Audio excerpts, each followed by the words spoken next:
Alright guys, so I had a couple of really positive interactions this week. We might call a good week at work, and I wanted to tell you guys the story about these. And while I was thinking about how to kind of tell the story and how to frame it and, do all those things that you have to do to make a video interesting, I was thinking about it under the lens of community policing. And I want to talk about what community policing is versus what people think community policing is. I guess I'm just going to start right there. When I say community policing to most people, they're going to have an image like this in their head. And I think that a lot of police departments and police administrations and political entities also believe that this is what community policing is. This is a couple of officers hosting a cookout, grilling hot dogs, having community events, giving out stickers, hugs, and all that kind of stuff. This is what a lot of people believe community policing is, but this is not community policing. This is not policing at all. This has nothing to do with police work. This is politics. This is in events like these are political events. These are political events that are trying to drive support for local political leaders. This is not community outreach. When you have events like this, you have police officers out there grilling hot dogs, giving away stickers and face tattoos and all that other stuff. The people that come to these things are not the members of the community that you need to come in contact with. These are not the members of the community that you need to get onto your side. The people that come to these kinds of events are the people that already support the police. They already like the police, therefore they're going to go to these police events. These kinds of events are political events meant to just give people this ooey gooey feeling that already support the police and make them feel like they're getting the police contact that they wanted. This is not community policing at all. I did pull up the definition of community policing, and this is one that I like, and this is kind of something that I believe, and this is the type of policing that I do. This is kind of what guides me as a police officer on my day-to-day interactions. It says community policing is based upon a partnership between the police and the community, whereby the police and the community share responsibility for identifying, reducing, eliminating, and preventing problems that impact the community or impact community safety and order. A couple of parts of that I particularly like to hone in on are community policing is based upon a partnership between the police and the community. You don't get any of the other stuff if you don't have a partnership between the police and the community. And people will have different ideas of how the police can build that partnership. A lot of people will think that the way the police build that partnership is by handing out free hot dogs and balloons and face tattoos and stuff like that. I've already addressed it. You're not going to build a partnership. You're actually, what this is you having a meeting with the people that you're already partnered with. In order to establish appropriate community policing, you need to reach members of the community that aren't going to come to these things. The best way that a police officer can facilitate that is simply by doing his job.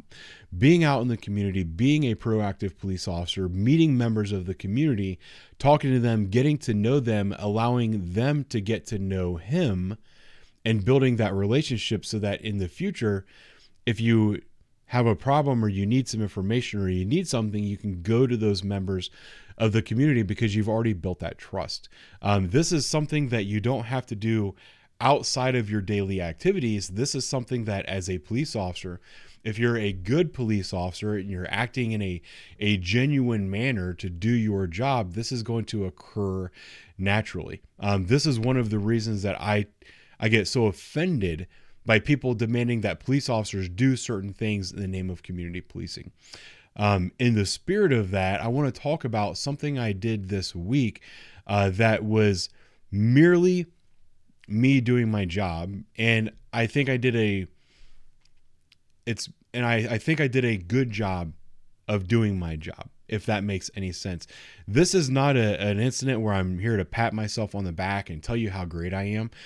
This is an incident or an instance where these are the kinds of things that happen all the time, and people typically ignore, but these kinds of things are more important and have a greater impact than I think a lot of people expect. So the story that I want to tell you is actually about a death investigation that I responded to the other day and that I coordinated. Many people do not know that when somebody dies outside of a hospital, police are generally required to do an investigation and then coordinate further investigation by the coroner's office if necessary, as well as help coordinate transport. We help coordinate transport to funeral homes. We talk to doctors. We gather a lot of information.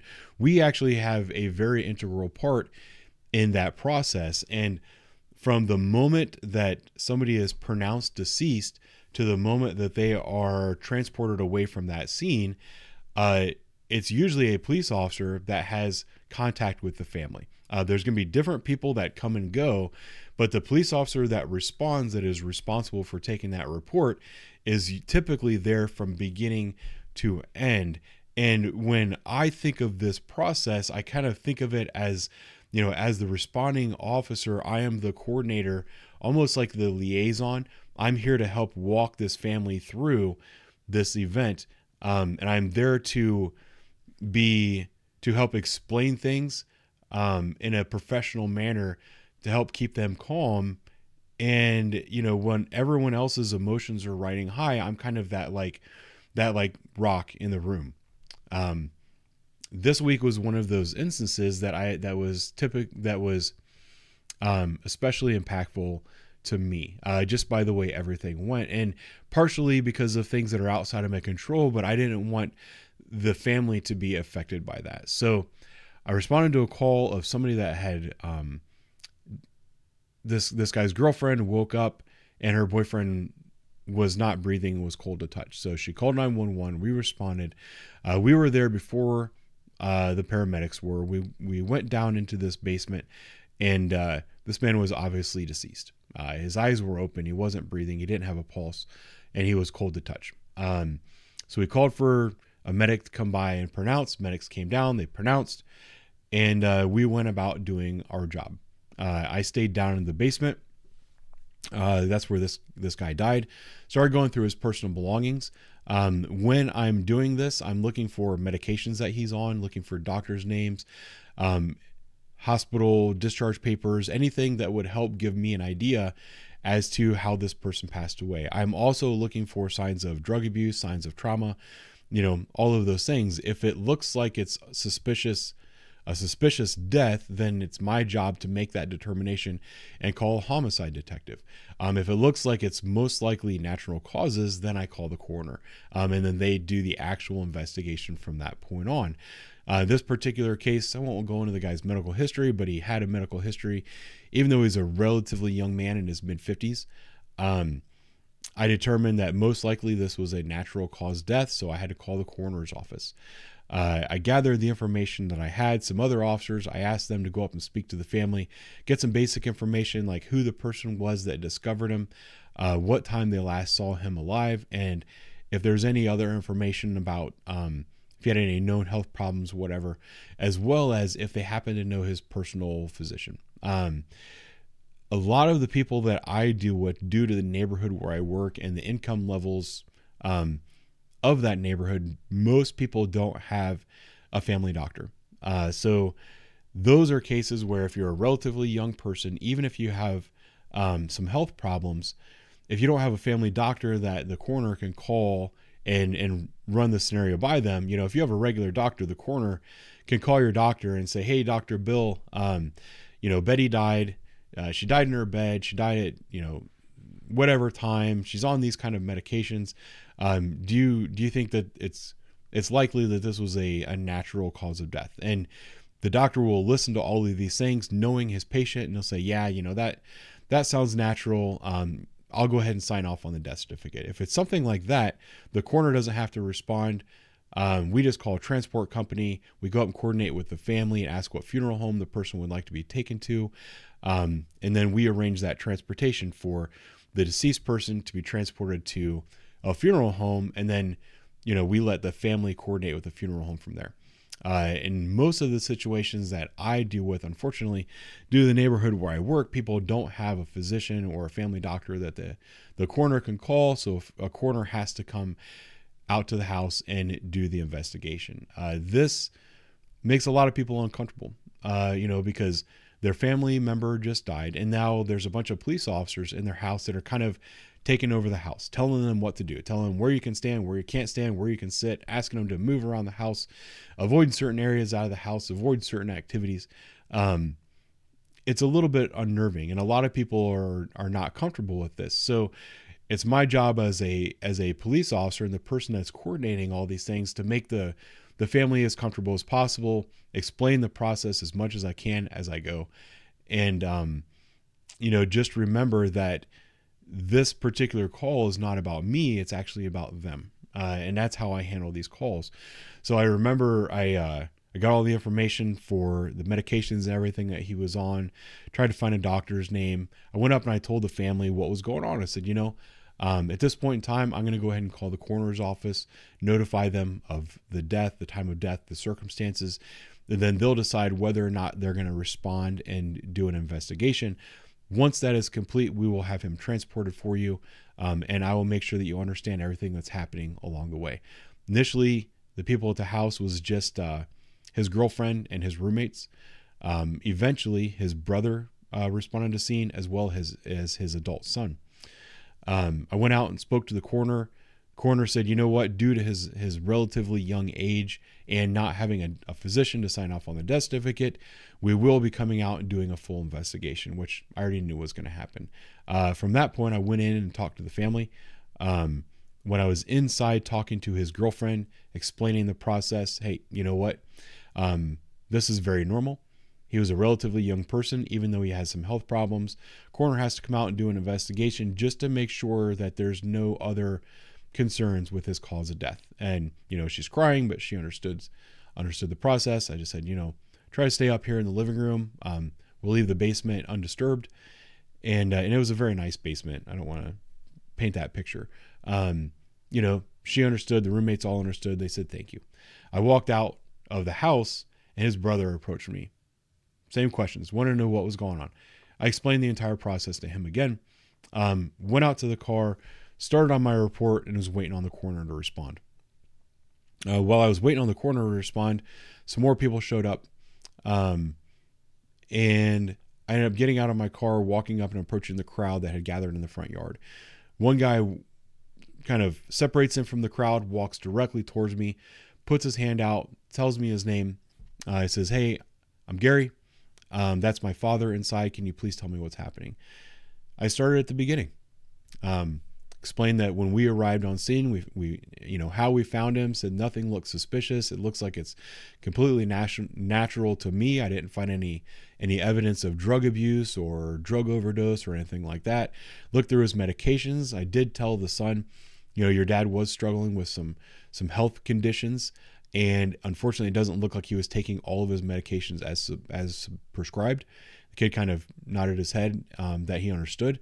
I told him that the coroner was coming out to do her investigation, and then after that, we would be transporting his father away, and that I would give him all the information and all the people he needed to contact as the process went on. He shook my head and said, thank you, and then just stepped to the side.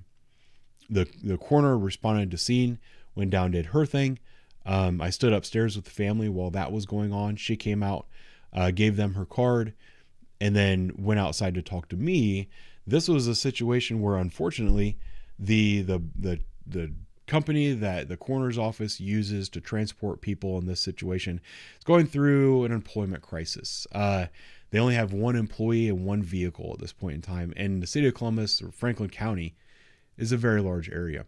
And we were the third one of the day, which means that he had to go and pick up one person, take him to the coroner's office, go pick up the next person, go to the coroner's office, and so on and so forth.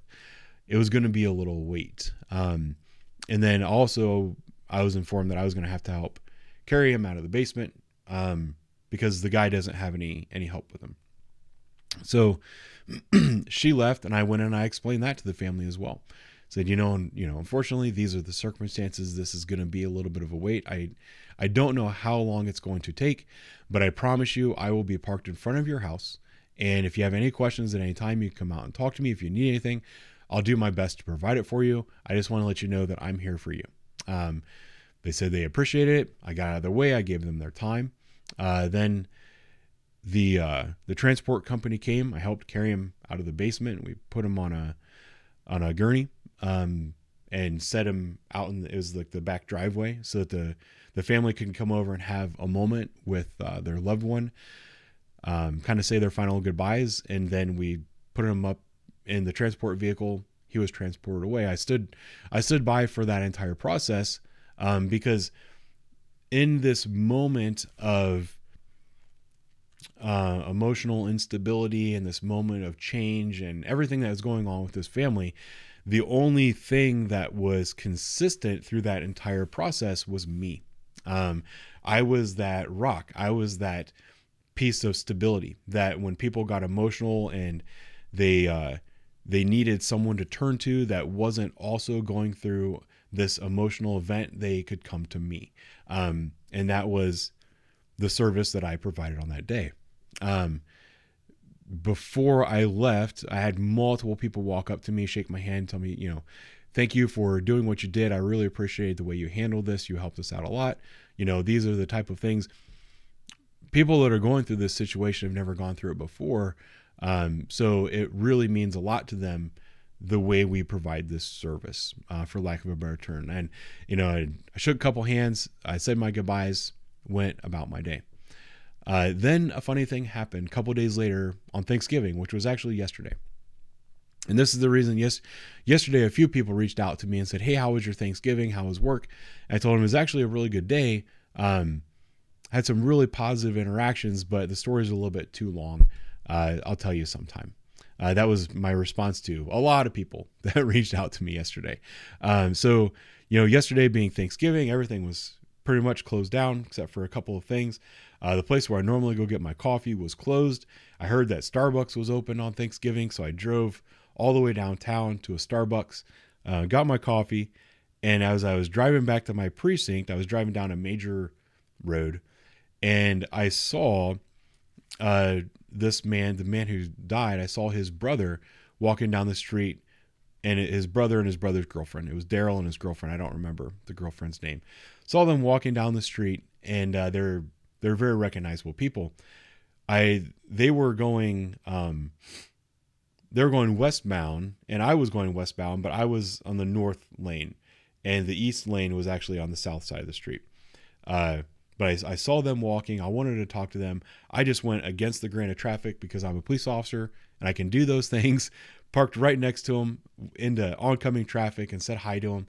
When they recognized that it was me, their faces lit up. They were so excited. They're like, oh man, it's you. How are you doing today? And sorry they have to work on Thanksgiving and all these other things. And I greeted them briefly. I was like, yeah, I recognized you guys from the other day and I saw you walking. It's a little bit chilly. Would you like a ride somewhere? They were ecstatic. And they said, yeah, we're just going up the road, but if you want to give us a ride, that's fine.